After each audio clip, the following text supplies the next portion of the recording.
Hey everybody. So I didn't do my video for programming, and I was sitting in my coach call, and I realized, oh my goodness, I didn't do my programming breakdown this week. So happy week 2 of the Open. Um, Still programmed a little blindly this week, but we get pretty used to knowing, having good ideas about what's coming out. We did not expect ring muscle ups in the first week of the Open, a little different, but moving forward, it kind of allows us to know like what we're looking at for the remainder of the Open a little bit. Coach Sam kind of thinks that we're going to probably go overhead potentially this week. So just be mindful of that. Keep that in mind. It's always a guessing game though. So starting with today's work on Monday, we have some farmer's carry at the end. Again, some of that time under tension work, working on grip strength, working on postural position. I think the farmer's carries, the sandbag carries, like those are some of the most functional things that we do. I think I've said it a couple of different times. Um, we're going to hit that home. It's also a great way to build and develop strength and stamina without a lot of stress to the body. It doesn't demand a ton of recovery. So it's a nice like accessory piece to add in there. You got single arm kettlebell swings, goblet squats, and shuttle runs in today's work with a 1 minute rest between rounds. Your 1 minute rest is not going to be quite 1 to 1, so I wouldn't expect to get like full recovery out of this guy, especially over the 6 rounds. But your goal should be consistent times as much as possible. So consistent output across multiple rounds is a way that we can train our ability to that repeat effort, that stamina piece to our muscle groups. The shuttle runs on these, this is something that like has been highlighted a couple of different times with the Open in recent weeks. Like people think that that's a way to get running into the Open, and I can't disagree. So I'll be honest, some people get like annoyed with shuttle runs, and then like they realize like, oh my gosh, we might know what we're talking about a little bit. And it's a way to get running in. I mean, today's a beautiful day, but it's hard to get running in the wintertime consistently in our classes. And so this is a way to kind of sneak that in there. Um, on Tuesday, we've got some dumbbell bench. We've done this rep scheme before. It's on a 2 minute interval. My big thing on these 5 sets of 10 is it's important that, and I kind of mentioned this, I think, in our squat work a couple weeks ago and our push press work as well, that all 5 sets need to be working sets. So that means that you need to have warmed up and prepped and know that like my first set of 10 is not like, ooh, I'm kind of building up. You should not see a 20 or 30 pound increase in your weights as you're doing these reps. Like you should be consistent with your work on your dumbbell bench press. So look back at history, but then also like test the waters a little bit, get a couple of sets of 5 or 6, make sure by the last set that you get your last set of 10, you should be able to do 10, but you shouldn't be able to do 12. Like it should be, that's everything I had today on my 5x10. Okay. So be mindful of that, because we go too light, we don't necessarily elicit the right response that we want out of the body, out of the muscle structures there. Great hypertrophy day. That's a hypertrophy set type rep scheme there. So that means muscle building.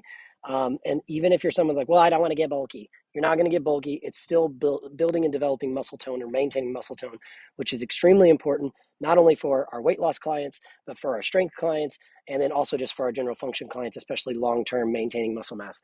Got some strict pull-ups with that max -1 there. On that max -1, as you're getting closer and closer to actual failure there, and then some handstand hold or handstand push-up negatives.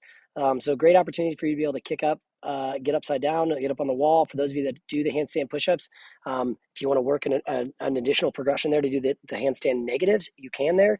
And if you're not used to getting up on the wall, like maybe that's a big win for you just to get up on the wall for the first time or work on a kick up or whatever else.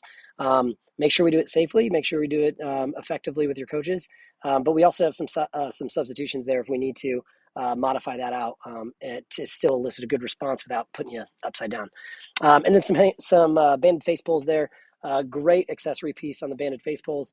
And then AMRAP on Wednesday. We've got 12-minute AMRAP, 10 wall balls, 20 step back lunges, 30 double unders, 400-meter row.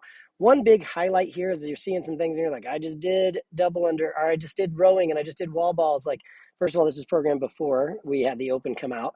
But this also isn't a crazy high volume. And one thing I would say is the rowing is the piece that I'm going to coach the most on Wednesday, because in this 12-minute AMRAP, the rowing is the biggest chunk of time that it's going to take in your rounds.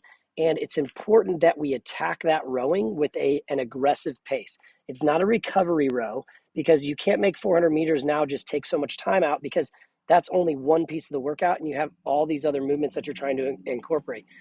The other expectation here is that your shoulders and your legs will fatigue a little bit in this, and that will make your jump rope even more difficult. So this is a great opportunity to work on that accuracy on the jump rope in a short interval set, but ultimately under fatigue. But you want to attack that rowing with kind of that moderate fast pace, probably. So think about your 500-meter row pace, and I would attack it with that, with a little bit of aggression there. So like I'm looking at probably sitting in that like 150 mark very consistently, if not getting towards my end rounds of like at the end of the AMRAP, maybe even kicking that up into the 140 somewhere. So just be prepared for that. And then again, we've got some time under tension work on that single arm front rack hold. We've been hammering this down. We can't continue to, I continue to stress like this front rack position, that shoulder posture there, that upper back posture, that midline stability work, it just carries over to so much other stuff that we do, the front squat, the push press, the back squat, all that stuff, the deadlift, right? So I want to be able to maintain that upper body position, and doing it a single arm side then allows us to challenge the body across the body differently versus just doing double arm, okay? On Thursday, can't stress this enough. If you win the workout on Thursday, you won the wrong workout. Our Thursday work over the next few weeks is active recovery. We're going to be touching on movements that we might see, but touching on them in a way that is not stressful to the body. So like, for example, the dumbbell snatch is a great, it's probably one of the movements that I could it's highly likely that it would show up in the open. It's shown up multiple times over the last few years. So the dumbbell snatch in this workout, though, should be working on the technical skills and cleaning up the movement to move proficiently and accurately throughout the workout. So maybe you dial back the weight a little bit to perfect position, perfect cycle time and cycle rate. I'm going to do a video on this tomorrow, talking about the dumbbell snatch and kind of some tactics there. Some stuff that I had to learn years back when I was doing way too heavy of dumbbell snatches in regionals.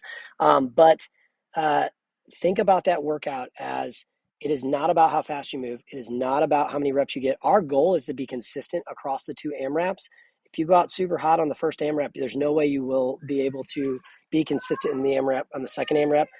My kid's throwing a fit on the trampoline right now. Don't worry about that. Hey, dude, just get off the trampoline and get your glove.